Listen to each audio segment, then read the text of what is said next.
In the Factor follow-up segment tonight, how the Trump campaign is reacting to this release of the FBI documents in the Clinton email case. Here in studio, it's Katrina Pearson, Trump campaign national spokesperson. So, Katrina, what jumps out for you and what jumps out for the campaign? What did we learn today? Well, I think everything jumps out. More importantly, we are told over and over again that Hillary Clinton is the most qualified person to ever run for the presidency when her experience shows exactly the opposite.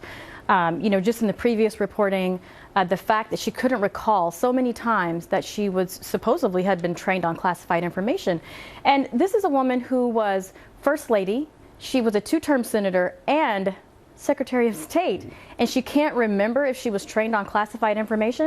And I think more importantly, the C's marked on the emails. She didn't know that meant classified. In fact, she said that she thought they were alphabetical order, as if it were kindergarten.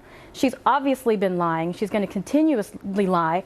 And I think this is just another indicator of why Hillary Clinton is unfit to serve as president. Unfit. Unfit because she's lying? Unfit because you think there's a health issue? What is it?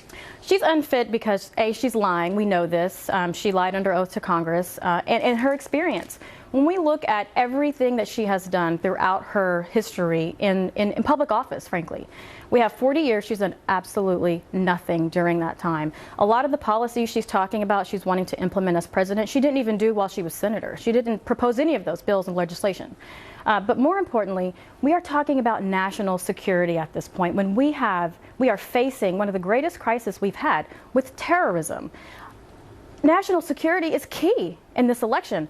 In November, we have an opportunity to have someone like Donald Trump who wants to put Americans and American security first versus Hillary Clinton, which is the status quo. She used 13 devices and 5 iPads. She said she only used 1. We don't even know where some of these devices are. A couple of the troubling things that I was looking at, I asked the Clinton surrogate about, and he didn't seem to have a problem with it, but the FBI did find that, quote, hostile foreign actors somehow got access to her emails. Concerned? Absolutely concerned. And we also know that her iCloud, there was an attempt to hack her iCloud.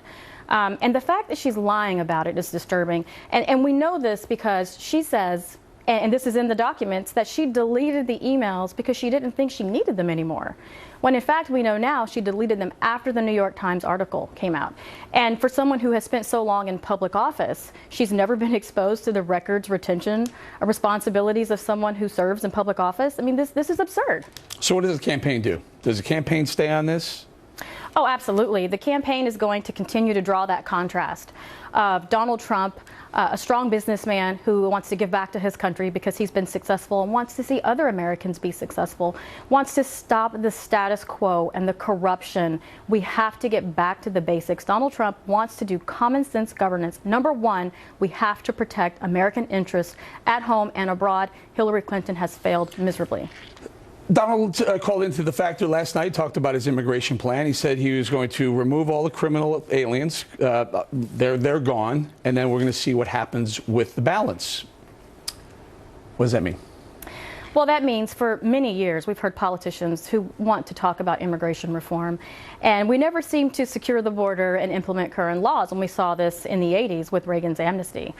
And this is Mr. Trump's attempt to show the public and to bring back good faith that we can do what's right as far as moving forward. This is not about breaking up families. This is simply about national security. Do they go, though? The illegals that are here? Oh, Mr. Trump, if you are illegal in this country, Mr. Trump says all illegals should leave the country. And if you want to be a citizen, you reapply. We have people right now paying $5,000 to $15,000 for attorneys and fees to be legal citizens of this country. It's not fair, and we have to get back to the basics. Okay, let's talk a little bit about, he's going to Detroit. You're going to travel to Detroit as well? Yes. And that's going to be an African-American outreach? Absolutely. Inner city outreach, African-American, Hispanics as well? Oh, absolutely. This is something that Mr. Trump's been wanting to do for a very long time. And what's been underreported in the media are his meeting with the Black Chamber of Commerce during the primary, his meetings with the Black Pastors organizations during the primaries. He went to Chicago to have a rally. Should he be doing that again now that he's the nominee? Absolutely. He's going to continue to meet with all organizations. Mr. Trump has been running and working very hard. He's not out at the Hamptons doing a gazillion fundraisers. He's out there working on the weekend. That is a good point. All right, Katrina, thank you very much. I'll leave it right there. The poll numbers in some key swing states are looking better and better for Trump. Newt Gingrich will be here next to assess Trump's strategy to win the White House, and that is upcoming.